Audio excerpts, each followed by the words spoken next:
नमस्कार दोस्तों, एक बार फिर से स्वागत है आप सभी का अतुल्या रेस के इस डिजिटल प्लेटफॉर्म पर। तो दोस्तों हमने शुरू किया था स्कूल व्याख्याता परीक्षा यानी कि फर्स्ट ग्रेड टीचर एग्जाम का पेपर फर्स्ट, और हम भारत का इतिहास पढ़ रहे थे दोस्तों। तो दोस्तों राष्ट्रीय आंदोलन के महत्वपूर्ण नेता के अंदर हम एक टॉपिक यानी एक भाग पहले पढ़ चुके हैं, और उसके अंदर अपने 3 महत्वपूर्ण जो हमारे क्रांतिकारी थे वी.डी. सावरकर, बंकिम चंद्र चटर्जी और लाला लाजपत राय, इनको पढ़ चुके हैं। आज देखिएगा दोस्तों, थोड़ा सा टाइम मुझे कम मिल पाया, इसलिए अपने केवल 2 ही जो हमारे महान क्रांतिकारी हैं उनके विषय में बात करने वाले हैं, बाल गंगाधर तिलक और विपिन चंद्र पाल के विषय में दोस्तों। तो दोस्तों अभी 1-2 दिन की थोड़ी सी और व्यस्तता है, जैसे ही 25 दिसंबर से तो अपने बड़े दिनों की छुट्टियां शुरू हो जाती हैं, तब अपने और ज़्यादा क्लासेस की साथ में आने वाले हैं और जल्दी से जल्दी सिलेबस को पूरा भी करेंगे।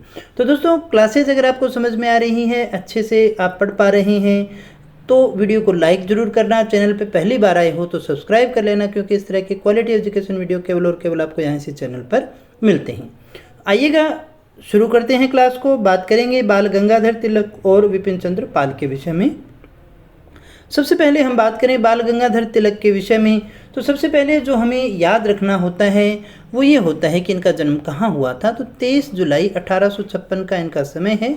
महाराष्ट्र के चिकल गांव में चित्पावन ब्राह्मण परिवार में जो है इनका जन्म हुआ था। तो बाल गंगाधर तिलक जो है वो एक ब्राह्मण परिवार से संबंधित थे और महाराष्ट्र से थे। 1856 के अंदर इनका जन्म हुआ था। जन्म आप इसको बड़े अच्छे से याद रख सकते हैं, 1856 का समय है, जो 1857 से 1 साल पहले ही है ना। तो यानी आप इस तरह से 1857 की क्रांति से 1 साल पहले है ना, ऐसे याद रख सकते हैं इसको, बाल गंगाधर तिलक को। इनके अन्य नाम की अगर हम बात करें तो इनको लोकमान्य बाल गंगाधर तिलक के नाम से भी जाना जाता है, और इन्हें कहा जाता है भारत के बेताज बादशाह। तो यहाँ क्वेश्चन जो आपसे पूछा जा सकता है कि ये किसके उपनाम है, या निम्न में से बाल गंगाधर तिलक को क्या नहीं कहा जाता था, क्या कहा जाता था। एक इनके बचपन का नाम क्या था, केशव। तो यहाँ से प्रश्न पूछ सकता है, यहाँ से पूछ सकता है, यहाँ से पूछ सकता है कि बाल गंगाधर तिलक के बचपन का नाम क्या था। तो फटाक से आप आंसर दे दीजिएगा, बिल्कुल सिंपल सा नाम है केशव। इन्हें भारतीय असंतोष के वास्तविक जनक भी कहा जाता है। भारतीय असंतोष के वास्तविक जनक अगर आपसे पूछा जाए तो वो भी कौन है, बाल गंगाधर तिलक को ही कहा जाता है। 1879 के अंदर तिलक ने कानून में स्नातक डिग्री ली थी, यानी लॉ किया था इन्होंने 1879 के अंदर। और आगरकर इनके एक मित्र थे, उनके सहयोग से कम खर्च पर शिक्षा उपलब्ध करवाने के उद्देश्य से इन्होंने पूना में एक पूना न्यू इंग्लिश स्कूल खोला था दोस्तों। यहाँ पर जो प्रश्न आपसे पूछे जा सकते हैं, एक तो ये कि भारतीय असंतोष का वास्तविक जनक किसे कहते हैं, तो बाल गंगाधर तिलक को कहते हैं। फिर ये पूछा जा सकता है कि पूना न्यू इंग्लिश स्कूल की स्थापना किसने की थी, तो बाल गंगाधर तिलक ने की थी। कब की थी, 1900 में की थी। कहाँ पर की थी, तो पूना के अंदर की थी। किस लिए की थी, कम खर्च पर शिक्षा उपलब्ध करवाने के उद्देश्य से इसकी स्थापना की गई थी दोस्तों। ये पूना के फर्ग्यूसन कॉलेज और दक्कन एजुकेशनल सोसाइटी से भी जुड़े रहे थे। कौन सा कॉलेज है, पूना का फर्ग्यूसन कॉलेज और दक्कन की एजुकेशनल सोसाइटी। इन्हें लोकमान्य कहा जाता है। क्यों कहा जाता है, निस्वार्थ जो देशभक्ति की इनके अंदर भावना मौजूद थी, उन्हीं देशभक्ति की भावना के कारण जो है इन्हें लोकमान्य के नाम से जाना जाता है। तिलक जो थे बाल गंगाधर तिलक, उनके एक मित्र थे चिपलूणकर और एक थे आगरकर, जिनके विषय में अभी हमने बात भी की थी। इनके सहयोग से 1881 के अंदर इन्होंने 2 साप्ताहिक समाचार पत्रों का संपादन किया था, बहुत ही इम्पोर्टेंट है। एक तो है द मराठा, ये याद रखिएगा, एक तो है द मराठा। कौन सी लैंग्वेज में था मराठा, इंग्लिश लैंग्वेज में। एक था मराठी भाषा में केसरी, कौन सा था, केसरी। तो 2 जो हैं यहाँ पर देखिएगा पत्रिकाओं का संपादन हुआ, साप्ताहिक पत्रों का संपादन हुआ। एक तो था द मराठा जो इंग्लिश में था, और एक था केसरी जो कि मराठी भाषा में था दोस्तों। आगे बढ़ते हैं, और इसके बाद में देखिएगा दोस्तों, लोगों में राष्ट्रवाद की भावना जगाने के लिए तिलक ने 1893 के अंदर गणपति उत्सव और 1895 में शिवाजी उत्सव की शुरुआत की थी। तिलक ने देखिएगा 1893 के अंदर कौन सी राष्ट्र भावना जगाने के लिए कौन सा उत्सव? गणपति उत्सव। और 1895 के अंदर कौन सा उत्सव था? शिवाजी उत्सव। कौन सा उत्सव? शिवाजी उत्सव की शुरुआत इनके द्वारा की गई थी दोस्तों। इन्होंने अखाड़े, लाठी और गौ हत्या के विरोध में सभाओं की स्थापना भी की थी, ये भी आपको याद रखना है। 1889 के अंदर तिलक के द्वारा कांग्रेस में प्रवेश लिया जाता है, 1889 के अंदर। और तिलक ने विपिन चंद्र पाल और लाला लाजपत राय के सहयोग से एक राष्ट्रवादी दल का गठन भी किया था। राष्ट्रवादी दल का गठन इनके द्वारा किया गया था। 1897 के अंदर तिलक को सरकार द्वारा अनुचित रूप से ही गिरफ्तार कर लिया गया और राजद्रोह के आरोप में 18 माह का कारावास दिया गया था, ये याद रखिएगा। कब गिरफ्तार किया गया है? 1897 के अंदर। कोई विशेष आरोप तो नहीं साबित था, लेकिन अनुचित रूप से इन्हें गिरफ्तार किया गया था। 1916 का साल काफ़ी इम्पोर्टेंट है क्योंकि इस समय था लखनऊ कांग्रेस अधिवेशन। इसमें तिलक ने स्वराज्य की स्पष्ट मांग की। तिलक के द्वारा स्वराज्य की स्पष्ट मांग करते हुए ये कहा जाता है कि स्वराज्य मेरा जन्मसिद्ध अधिकार है और मैं इसे लेकर रहूँगा। पहला तो यही क्वेश्चन उठता है कि ये कथन जो है वो किसके द्वारा कहा गया है? तो ये कथन बाल गंगाधर तिलक के द्वारा कहा गया। कब कहा गया? कांग्रेस के लखनऊ अधिवेशन में। कहाँ पर कहा गया? तो लखनऊ अधिवेशन में कहा गया। और कब कहा गया? तो 1916 में कहा गया था।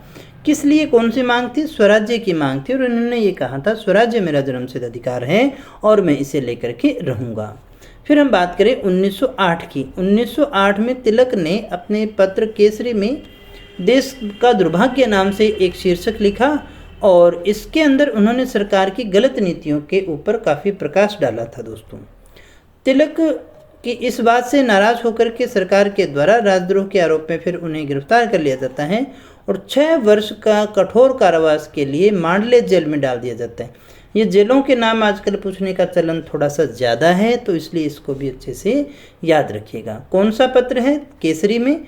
क्या लिखा था? किस नाम से? देश का दुर्भाग्य के नाम से लिखा था। कब लिखा था? 1908 में।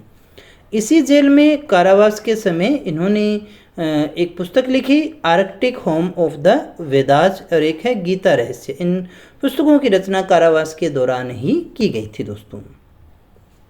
1916 में तिलक ने स्वशासन की प्राप्ति के उद्देश्य से होम रूल लीग की स्थापना की थी।